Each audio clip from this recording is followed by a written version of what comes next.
Reimbursement రావట్లేదు. ఆనాడు BRS ప్రభుత్వం ఉన్నప్పుడు కరోనా వచ్చినా ఫీజు రియంబర్స్మెంట్ డబ్బులు ఇచ్చినాం. మనం 9 ఏళ్లలో కేసీఆర్ గారు 20,000 కోట్ల రూపాయలు ఫీజు రియంబర్స్మెంట్ కింద ఇచ్చింది. 20,000 కోట్లు ఇచ్చింది. మరి పోయిన సంవత్సరం రేవంత్ రెడ్డి ఎంత ఇచ్చింది తెలుసా మీకు? గుండు సున్నా.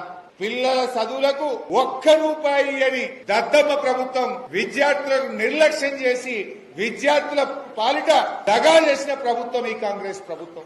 1 రూపాయి ఇవ్వలే. ఎస్సీ ఎస్టీ బీసీ పిల్లలు కదా చదువుకునే. ఆ పిల్లలకు కాలేజీల్లో ఫీజులు కట్టకపోతే సర్టిఫికెట్లు వస్తలేవు. ఆ పిల్లల చదువులు మధ్యలో ఆగిపోయినాయి. చదువు చెప్పే సార్లకు జీతాలు లేక పిల్లలకు చదువులు చెప్పుడు బంద్ అయిపోయింది. సగం కాలేజీలు మూతపడ్డాయి. విద్యను ఆగం చేసిండు రేవంత్ రెడ్డి. చెప్పుడేం చెప్పిండు?